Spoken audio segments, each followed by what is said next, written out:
Bismillahirrahmanirrahim. Assalamualaikum warahmatullahi wabarakatuh. Pertemuan kali ini kita akan membahas paragraf dilihat dari segi bentuk dan fungsi. Pertama, saya akan menjelaskan dari segi bentuk. Kenapa dikatakan paragraf dilihat dari segi bentuk? Artinya, paragraf ini apabila dilihat dari bentuk atau letak kalimat utamanya, maka ada 3 di sini paragraf dari bentuknya. Pertama adalah paragraf deduktif, induktif, dan campuran. Paragraf deduktif adalah paragraf yang punya letak kalimat utama di awal.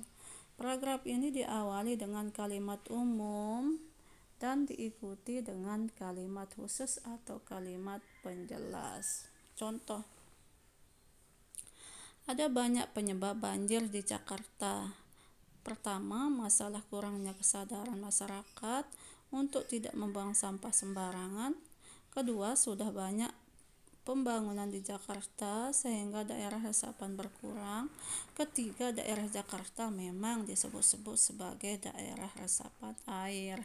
Nah, dari contoh paragraf ini, di sini yang menjadi kalimat utamanya adalah ada banyak penyebab banjir di Jakarta. Ada banyak, berarti banyaknya penyebab banjir di Jakarta ini dijelaskan pada kalimat kedua, pada kalimat ketiga, dan keempat. Jadi 2, 3, 4 ini merupakan kalimat penjelas menjelaskan kalimat pertama.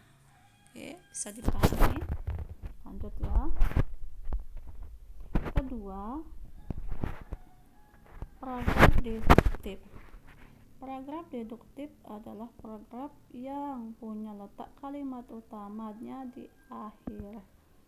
Paragraf ini diawali dengan kalimat khusus atau kalimat penjelasan dan diakhiri dengan kalimat utama.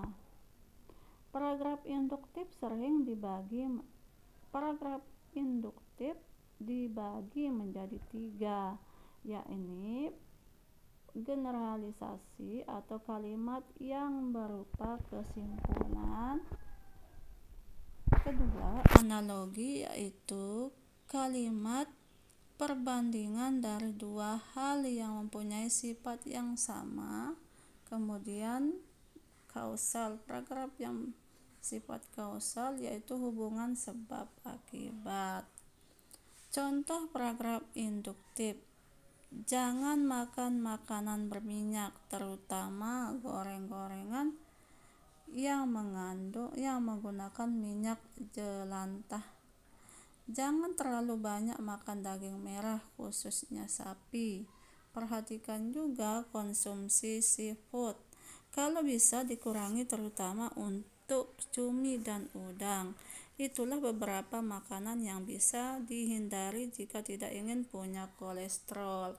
Nah, pada kalimat terakhir ini merupakan kalimat topik atau kalimat utama. Kalimat 1, 2, kemudian kalimat 3 disebut sebagai kalimat penjelas dari kalimat terakhir.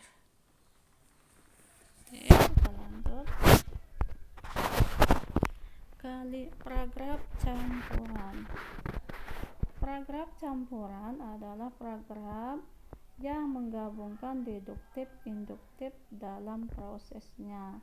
Paragraf ini mengandung kalimat umumnya di awal, kemudian di akhirnya adalah di akhir paragraf. Kalimat utamanya di akhir dan di awal paragraf. Contoh,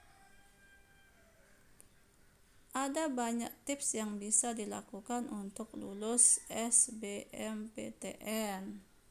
Pertama, cari tahu materi yang sering keluar di SBMPTN. Kedua, sering-seringlah latihan soal SBMPTN dari tahun sebelumnya. Ketiga, jangan malas untuk ikut les atau penambahan materi. Tips-tips lulus SBMPTN tersebut harus dilakukan dengan niat dan kemauan yang kuat supaya bisa lulus. Nah, ini adalah kalimat utama. Ini juga kalimat utama. Kemudian kalimat kedua, ketiga, keempat disebut sebagai kalimat penjelas dari kalimat pertama dan kalimat terakhir. Nah, biasanya kalau paragraf campuran ini di akhir ini merupakan kalimat penegasan atau bisa juga kalimat simpulan dari semua atau dari penjelasan tersebut. Oke, kita lanjut. Nah, kalau dilihat dari segi fungsi, maka paragraf dibagi menjadi pertama adalah paragraf narasi. Paragraf narasi adalah paragraf yang menceritakan suatu kejadian atau peristiwa secara urut. Paragraf ini memiliki tokoh, tempat, waktu, dan suasana. Dalam karya fiksi, paragraf ini digunakan untuk cerpen, novel, sedangkan dalam karya non-fiksi digunakan untuk biografi, kisah nyata, dan sejarah. Ini kalimat paragraf narasi. Ini contohnya. Rania berjalan berlahan menuju panggung. Ia merasa amat gugup karena ini adalah pertama kalinya Rania harus tampil di depan publik. Setiap langkah yang diambil Rania untuk naik tangga panggung terasa mencekam. Jantung Rania berdegup kencang, tangannya pun berkeringat dingin. Namun saat sudah menyanyi, Rania lupa akan kegugupannya. Ia bernyanyi sangat merdu dan cantik. Nah, ini disebut sebagai paragraf narasi karena di dalamnya ada tokoh yang diceritakan, ada setting, ada suasana, dan ceritanya beruntun. Oke, kita lanjutkan. Paragraf deskripsi. Paragraf deskripsi adalah paragraf yang menggambarkan suatu objek secara detail, sehingga pembaca serasa melihat, mendengar, menyentuhnya sendiri. Objek tersebut bisa berupa benda, orang, atau tempat. Contoh, dari kejauhan meja kayu itu nampak biasa saja. Tetapi jika sudah mendekat, keindahannya kayu tersebut nampak sangat jelas. Meja kayu berwarna coklat tua tersebut berukuran 1 kali 1 meter. Tidak seperti meja kayu yang dibuat asal-asalan. Meja kayu yang satu itu dibentuk dengan amat mulus dan licin. Ukiran di pinggirnya dibuat dengan tangan, menunjukkan betapa eksklusifnya meja tersebut. Nah, ini disebut sebagai paragraf deskripsi, artinya mendeskripsikan suatu objek secara detail, seolah-olah kita melihat objek tersebut dan merasakannya. Oke, lanjut. Ada argumentasi. Paragraf argumentasi adalah paragraf yang berisi pendapat atau opini pribadi si penulis. Paragraf ini tentunya didukung dengan alasan logis dan fakta-fakta yang bisa menguatkan argumentasi si penulis. Paragraf ini disebut dengan tujuan untuk memberikan pandangan mengenai suatu peristiwa kepada pembaca. Nah, paragraf argumentasi ini juga sering terdapat pada teks tajuk rencana atau teks editorial, ya, karena di dalamnya mengandung opini yang didukung dengan fakta.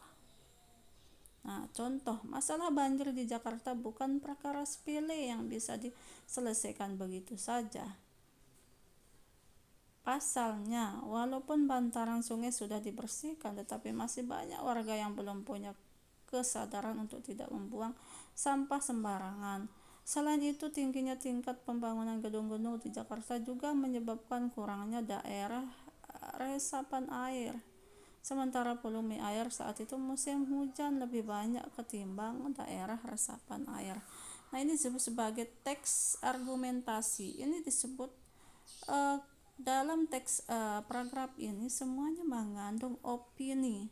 Tapi opini ini logis dan bisa dianalisa ya.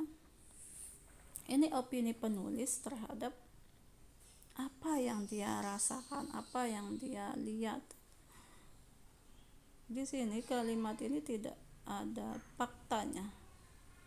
Paragraf ini tidak mengandung fakta, artinya tidak didukung dengan data-data otentik. Ini adalah pendapat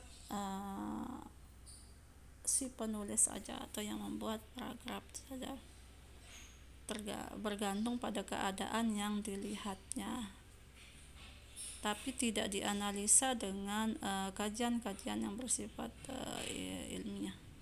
Bisa seperti itu. Oke, kita lanjut.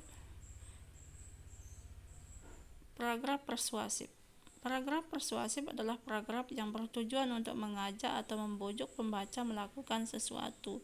Tentu saja tulisan ini juga harus didukung alasan logis dan fakta-fakta, serta tulisan yang menarik supaya bisa mendapat perhatian pembaca. Biasanya kalimat ini diikuti oleh kata-kata ayo, yuk, mari. Jadi paragraf persuasif ini juga disebut sebagai paragraf imbauan, ajakan, dan sebagainya. Tujuan dari paragraf ini supaya orang lain tergugah hatinya untuk melakukan apa yang ditulis oleh penulis tersebut. Contoh, di dalam tubuh yang sehat terdapat jiwa yang kuat.